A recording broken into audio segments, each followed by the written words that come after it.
Amen. Mga ginigiliw. Bago po natin umpisahan ang gawain ng Panginoon, mga ginigiliw, nais ko pong ibahagi sa inyo, no?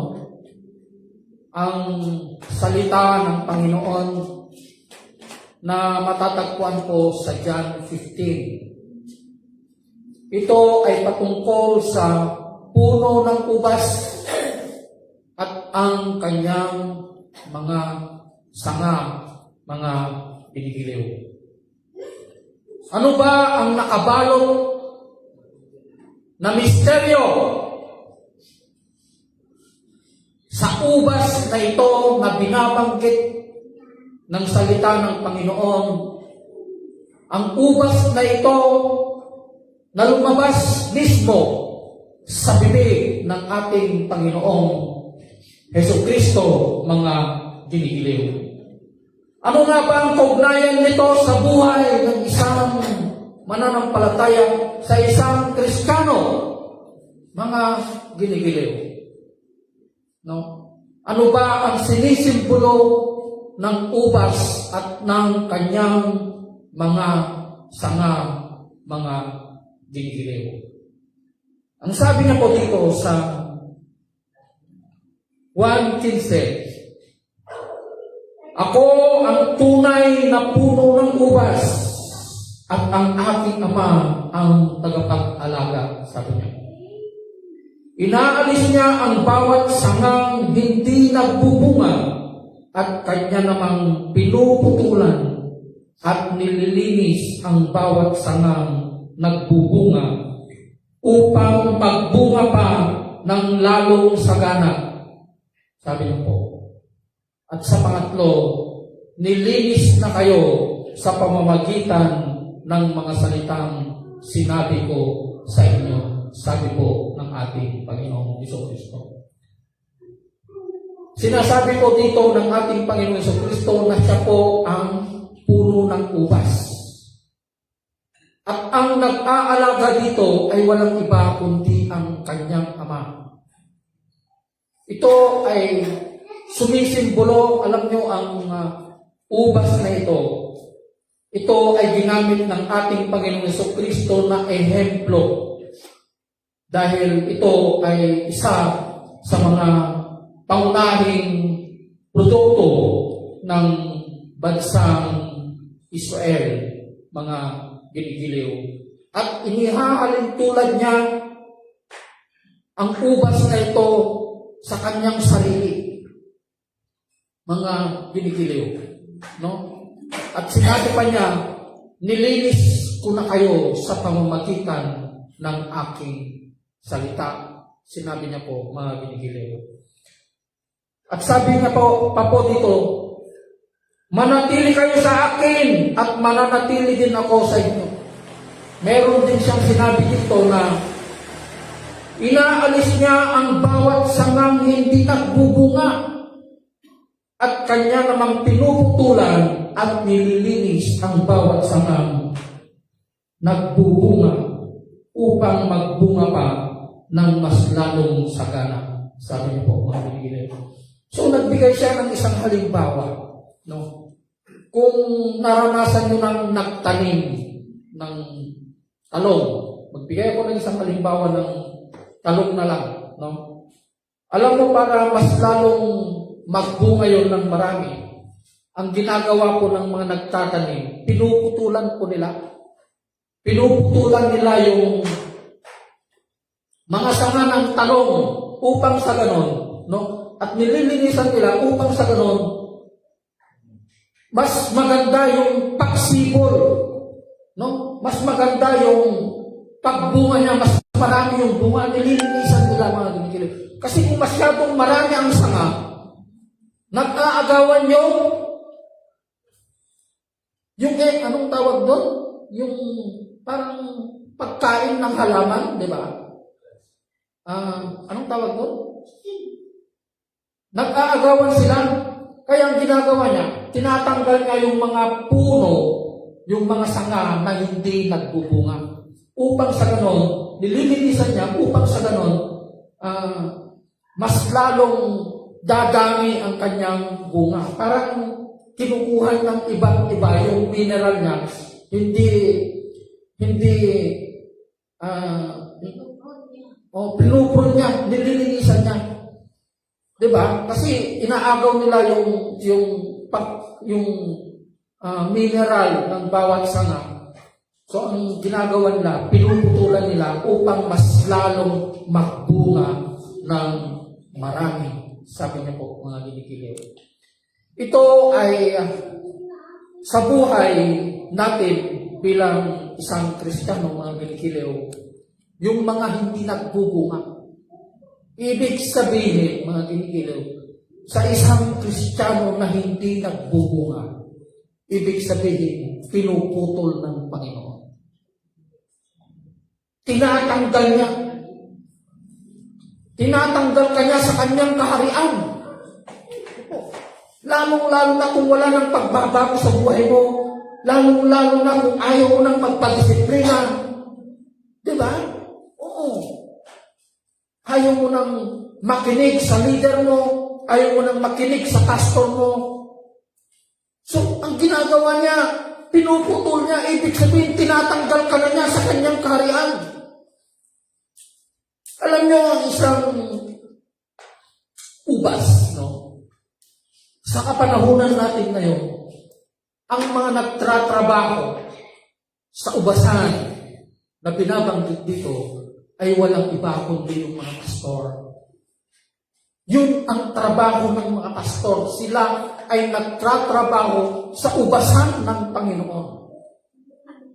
Alam mo ang isang nagtratrabaho sa ubasan ng Panginoon. Lahat ng mga taong nakapaligid, lahat ng mga taong malapit sa nagtratrabaho sa ubasan na ito, nababago ang kanilang buhay. Nai-influensyahan sila sa pamamagitan ng mga ipinapangaral nito na salita ng Panginoon, mga ginigiling. There was one time na isa lang ito sa mga halimbawa na nangyari sa buhay ko bilang isang pastor. Nung naglagay po kami ng yung nilalagay na UCKBC doon sa papasok sa subdivision, anong tawag doon sa tarpaulin. Tarpaulin po. Naglagay po kami ng tarpaulin about sa schedule ng mga church service po natin dito sa subdivision. So, alam nyo, may tricycle driver doon. No? May tricycle driver doon na nung nilagay namin, binasa niya. Tapos nung lumapit ako, nagpakilala ko na pastor. Unang bagong sindi niya yung sigarilyo niya. Nung nabasa niya yung United Community Kingdom of God Church Philippines, nung nabasa niya yun, tapos nagpakilala po ako na pastor, alam niyo ang ginawa niya? Unang hitik niya, tinapon niya kagad yung sigarilyo. Tapos nagbabaw na po siya. Nagpakilala ako na isa akong pastor. Kung may mga kilala ko kayo, pwede niyo po silang dalhin sa church namin, ihatid sa church po namin.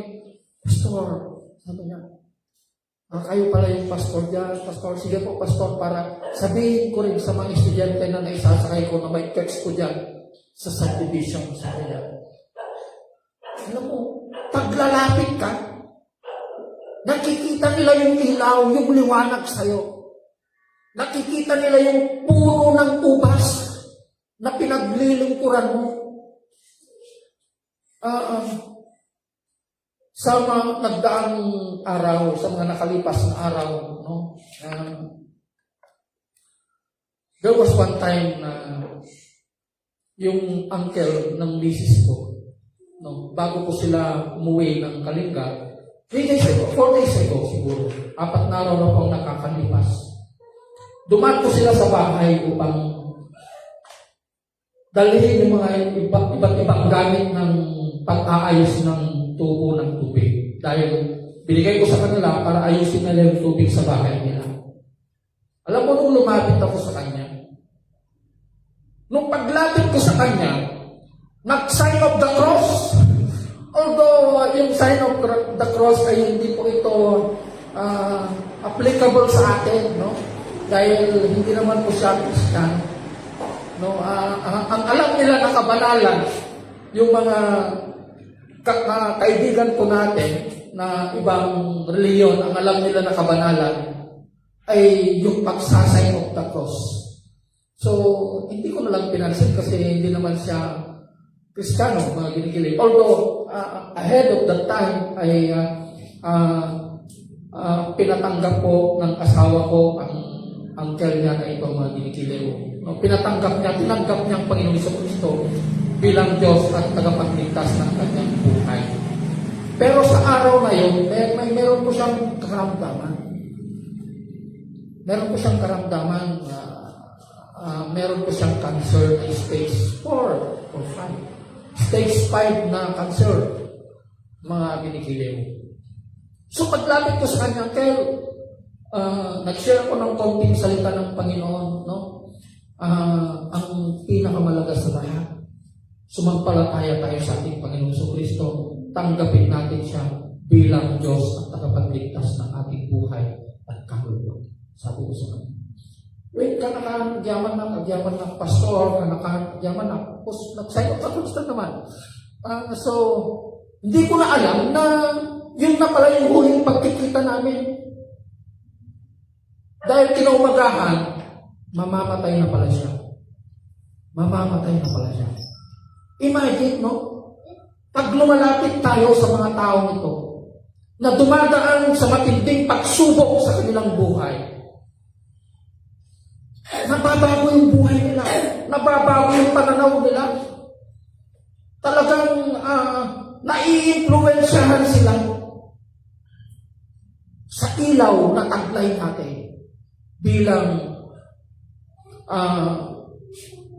pastor, mga ginigiliw. Diba? Kaya ang binabanggit pa dito mga ginigiliw, yung pinakabuod ng salita na ito ng Panginoon, no?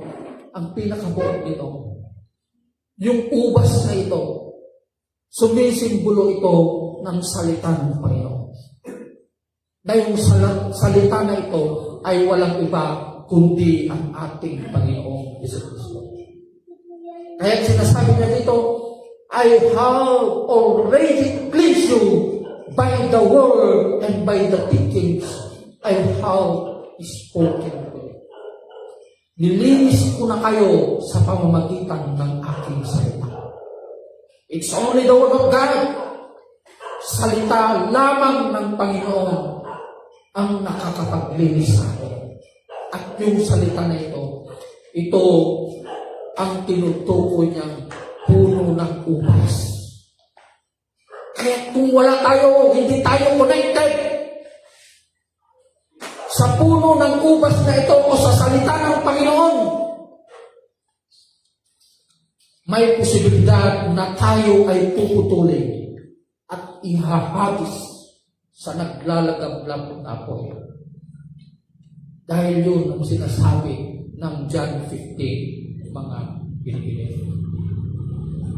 Yung hindi na tayo nagbubunga, nagiging inutil na tayo. Wala nang pakinabang. Diba? Kaya, yung wala nang pagbabago sa atin, alam nyo, dito ako magtatapos. Magkakaroon na ng judicial blindness sa atin. Alam nyo yung judicial blindness? Hindi mo na kahit mag-share ka si pastor, tumatalbog na yung salita. Tumatalbog na, hindi na pumapasok sa'yo. Hindi na. Bakit? Dahil, alam mo, yung puso natin, no? Anong tawag doon? Kalyo na. Nakalyo na yung puso mo. Alam niyo ang kalyo?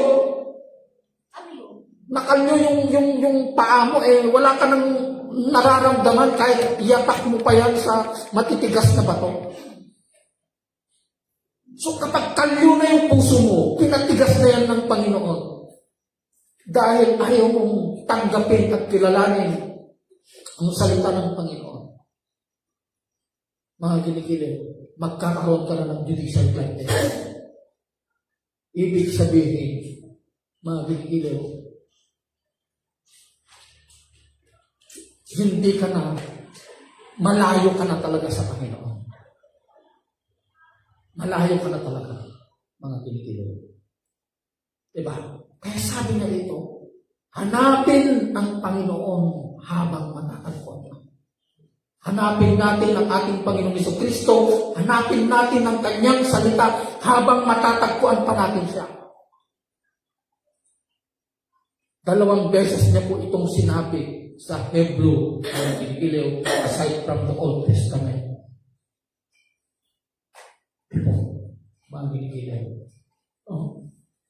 So, I hope you are being inspired sa salita na ito ng Panginoon. Introduction po, tinatawagan ko na po tinatawagan ko na po si Pastora para mag-share ng salita ng Panginoon. Magandang gabi po sa ating lahat. God bless you.